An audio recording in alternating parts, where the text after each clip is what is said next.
Hello, team. You know me. I'm Richard, and this is your Hume 2 monthly bulletin. We're going to focus on the upcoming month of March a tad bit early. And here's what we have coming up in March. The morning PD sessions continue. We're going to talk about our Try 2 school-wide goals check-in. The cell phone plan goes live on Monday. Staffing updates, and of course the Gonzalez one-to-one check-ins with all team members. And here we go. Just to remind you that we have these morning PD sessions. On Mondays, we have lesson planning and co-planning, co-teaching in 307. Tuesdays, student-centered teaching is going to be in 318. And on Thursdays, we have classroom management in 210.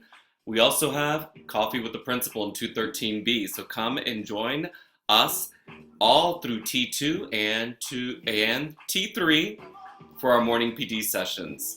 And still coming up, we will have that FaceTime with all of you. And I want to do a little check-in on our school-wide goals. Remember that these are 40% of everyone's evaluation. And goal number 1 is about our promotion and graduation rate. And we are, the board says we need to hit 90%. Now, what I've done is I've broken it down to you with what Hume 2 needs in order to be effective. Not developing and definitely not ineffective. But for us to make an effective rating, what we need is a minimum of 70 of students on track or almost on track to meet the promotion graduation requirements by the end of trimester 2. Trimester 2, not trimester 3. So the graduation rate is not only the 2016 cohort. It is an average of all of the cohorts and how the scholars are doing and being on track or almost on track. So this is too detailed for me to go into right now on this update. Talk with your AP. And currently, I do want to say right now, we are at an ineffective because we are about at a 60% rate. So T2 is important, and that means scholars getting credit and passing those classes. You'll be talking a lot about this in your cohort meetings.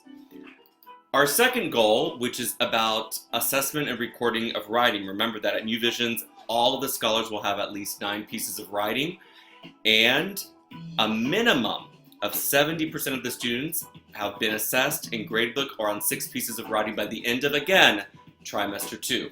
Keep up the good work. We made a very good showing for our first benchmark.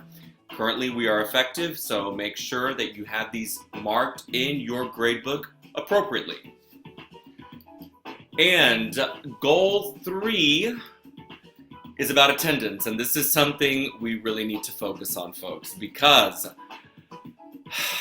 we need to make sure that at least 80% of the students are present at least 90% of the time. We need a minimum of 60.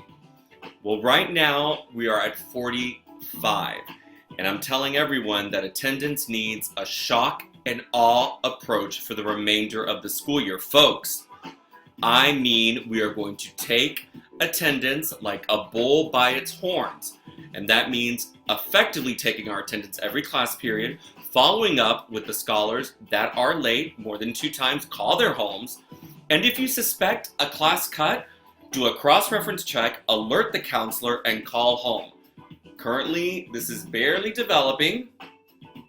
We cannot let this slip by the wayside. And some disappointing data. Look what happened in February. So disappointed by this after we were getting down so far from 69 and we shoot back up to 127.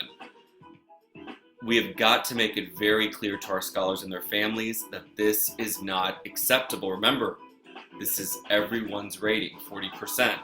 And besides, they need to be in school. So we are going to definitely push that very aggressively. And I'm asking all of you to be just as aggressive in your documentation and in your approach to attendance in your classes. I can't do it alone. The attendance team can't do it alone. All of us must be focused on this. So team, let's do this. And our school-wide plan of our suspension rate. Well, we are doing well. We're sitting pretty on this. And we need a 7 to 10% through the end of Try 2 to keep us on target. And our plans are back. They're back with a vengeance. Trust the process and keep on teaching. Remember, I've seen already the R plans and the request to go up. Trust this process. Counselors are going into classrooms to do observations and make plans. Parent meetings with BIPs are in the works. So currently, we are at ineffective for this. So let's keep up the good work, team.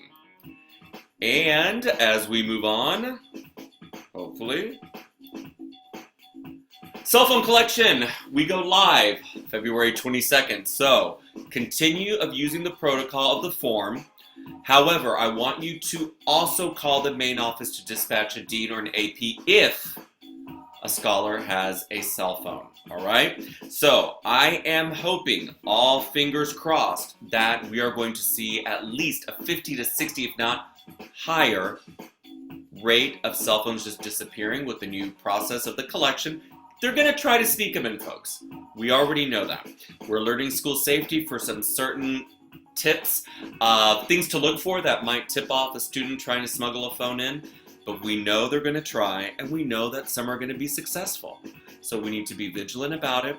Continue with our protocol, flawed as it may be, as some have said, and I know where there are gaps, but we're going to continue this.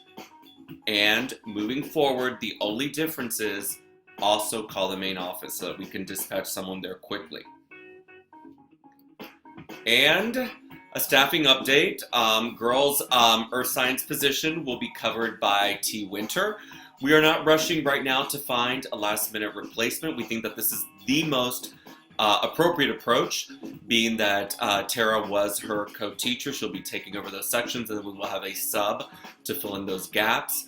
Please give Tara all of your support and some well wishes as she does this. And also, Grace Starr will be on bereavement leave all next week. Her mother succumbed to her battle with cancer over the break, and Grace is dealing with that. So please keep Grace and her family in your thoughts and prayers, and let's make sure that we give her a nice Hume-2 welcome when she comes back after her bereavement leave. Definitely a difficult time for Grace and her family. And my one-on-ones continue. I just noticed I misspelled preference. The spreadsheet is to show preference of time slot, not actually schedule. I'm sorry for the confusion with that. Time will come from my Google Calendar. When you get that appointment time from my calendar, then you know that we are on. But these will continue, and I hope to knock them out over these next 2 weeks. So reflection, as we are at the middle, 5 months down and 5 to go. Trust the process and carry on teaching. I'm going to disappear while you guys can quietly reflect on these procedures.